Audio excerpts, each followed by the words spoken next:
என்ன மாதிரி கஷ்டப்பட்டு அண்டை குலைக்கிறார்கள் இந்த பிசினஸ் கிளாஸ்ல போகணும் அப்படின்னு சொல்றதுனால ஒரு கனவு மாதிரி இருக்குமே அப்படின்னு சொல்லி யோசிக்கும் போது நம்ம கரிகோப்ப தலையம் வந்து 3000 ரூபாய்க்கு பிசினஸ் கிளாஸ் 2800 ரூபாய்க்கு எக்கனாமிக் கிளாஸ் ஃபிளைட் டிக்கெட் ஒன்று இருக்கு நேரா ஃபிளைட்ல போட்டு டிக்கெட் போட்டு வெளிநாட்டுக்கு போவோம் அப்படின்னு சொல்ல அப்ப நாங்க என்ன மச்சான் இதுக்கு நான் செய்யணும் ஒன்றும் இல்ல மச்சான் நீ கொஞ்சம் வருத்த காரணம் போல ஒல்லு நடிச்சேன் காலம் இல்ல நடிப்புண்டா நம்மள கேட்க 5 ரூபாய்க்கு நடிக்க 5000 ரூபாய்க்கு நடிக்கிற பாட்டியே நாம சரி போட்ட பிளான் படி நடிக்க ஸ்டார்ட் பண்ணிட்டானல் அதுல என்ன ட்விஸ்ட்னு சொன்னா உண்மையா வருத்த காரால தூக்கிட்டு வராப்ல அவன் கரிகோப்ப தலையம் கத்துவான் பாருங்க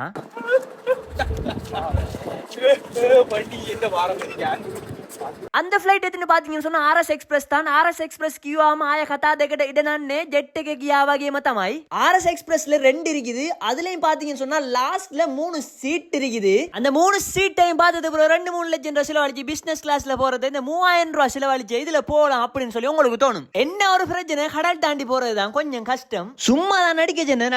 நடிக்கானல் ஒரு ஓய்வே இல்லாம நடிக்கானல் பஸ்ஸுக்குள்ள வந்தாச்சு இந்த பஸ்ஸுக்குள்ள இருக்கிற 3 சீட்டையும் பத்தி கொஞ்ச நேரம் பேசிக்கொண்டே இருக்கலாம் என்ன விஷயம் அப்படின்னு சொன்னா அதுல வந்து பெக் ரெஸ்டும் இருக்கு லெக் ரெஸ்டும் இருக்குது பெக் ரெஸ்ட் வந்து உங்களுக்கு தேவையான அளவு நீங்க பின்னுக்கு வந்து அட்ஜஸ்ட் பண்ணலும் அதே மாதிரி லெக் ரெஸ்டையும் பாத்தீங்கன்னா சொன்னா உங்களுக்கு தேவையான அளவுக்கு மேல வந்து உயர்த்தி வச்சு கொள்ளையிலும் சோ இது வந்து நீங்க அழகா வீட்டை ஒரு சாய்மன கதிரையில படுத்து போற மாதிரி இருக்கும் உங்களுக்கு இந்த பஸ் எக்ஸ்பீரியன்ஸ் இதுல இன்னும் கொஞ்சம் ஸ்பெஷலான விஷயம் பாத்தீங்கன்னு சொன்னா எல்லாத்துலயும் அந்த பஸ்ஸுக்குள்ள இருக்கிற எல்லா சீட்லயுமே சார்ஜிங் போர்ட்ஸ் இருக்குது அதுல வந்து நீங்க உங்களோட போனையோ இல்ல வேற ஏதாவது ஒரு விஷயத்தை வந்து நீங்க சார்ஜ் பண்ணி கொள்ளையிலும் இதுல முக்கியமா வந்து இந்த பின்னுக்கு இருக்கிற 3 சீட்லயும் பாத்தீங்க அப்படின்னு சொன்னா பெக் ரெஸ்டையோ இல்லாட்டி லெக் ரெஸ்டையோ நீங்க வந்து அட்ஜஸ்ட் பண்ணணும்னு சொன்னா டச்ல வந்து நீங்க அட்ஜஸ்ட் பண்ணி கொள்ளையிலும் அடுத்தது வந்து கப் ஹோல்டரும் இருக்குது இதெல்லாம் தாண்டி வந்து உங்களுக்கு சீட் பெல்ட் கூட இருக்குது சோ இந்த சீட் வந்து எல்லாருக்கும் பெர்ஃபெக்ட்டா இருக்கும் என் முக்கியமான விஷயம் என்ன அப்படின்னு சொன்னா இந்த சீட் வந்து ஒரு ஹை டிமாண்டிங்கான சீட் அப்படின்றதுனால நேரத்தோடயே வந்து புக் ஆகிற ஒரு விஷயமோட இருக்குது நீங்க வந்து நாளைக்கு அலங்காம குலுங்காம வேலைக்கு போகணும் இல்லாட்டி வேற ஏதாவது ஒரு விஷயத்துக்கு போகணும்னு சொன்னா இந்த பஸ் வந்து உங்களுக்கு பெர்ஃபெக்ட்டா இருக்கும் இது எல்லாத்தையும் தாண்டி நீங்க ஏதாவது ஒரு வருத்தக்காரங்களை வந்து அலங்காம குலுங்காம கூட்டிட்டு போகணும் அப்படின்னு சொன்னா கூட இது வந்து பெர்ஃபெக்ட்டான ஒரு சாய்ஸா இருக்கும்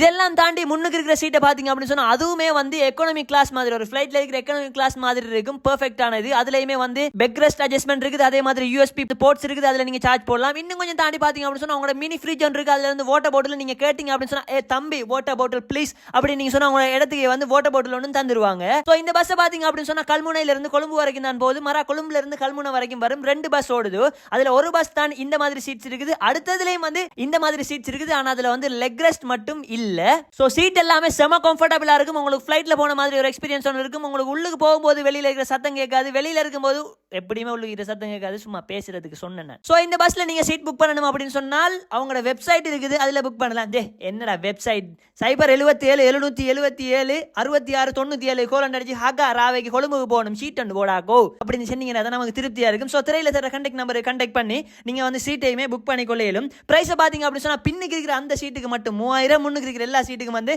2800 சோ இதுதான் இதுல சொல்ல வேண்டிய விஷயம் சோ உள்ளுக்கு இருக்கிற இன்டீரியர் டெக்கரேஷனை பாத்தீங்க அப்படின்னு சொன்னா சும்மா அந்த ரோல்ஸ் ராய்ஸ்ல போற மாதிரி இருக்கும் மேல வந்து அந்த ரூஃப்ல எல்லாம் வந்து செஞ்சு சும்மா செம்மையா தெருக்க விட்டுருப்பாங்க சோ இந்த பஸ்ல வந்து ஒரு தரம் 2 தரம் நானும் வந்து டிராவல் பண்ணிருக்கேன் செம்ம சூப்பரா இருக்கும் சோ பின்னுக்கு இருக்கிற சீட் ஹைலி ரெக்கமெண்டட் முன்னுக்கு இருக்கிற சீட்டும் வந்து ரெக்கமெண்டட் தான் அடுத்தது நீங்க உங்களோட பைக் ஐட்டம் இல்லாட்டி பெரிய பெரிய லக்கேஜ் எல்லாம் கொண்டு போகணும் அப்படின்னு சொன்னா அவங்க கீழே பஸ்ல இருக்கிற அந்த ஏரியாக்குள்ள இருந்து கொண்டு போயிலும் இந்த இடத்துல பாக்குற எல்லா சோசியல் மீடியாவிலையும் RS எக்ஸ்பிரஸ் வந்து ஃபாலோ பண்ணி வச்சுக்கோங்க சீட் புக் பண்ணணும் அப்படின்னு சொன்னா அவங்க கண்டெக்ட் நம்பரை கண்டெக்ட் பண்ணுங்க இன்னும் ஒரு நல்ல வீடியோ சந்திக்கும் வரை உங்களிடமிருந்து விடைபெறும் நான்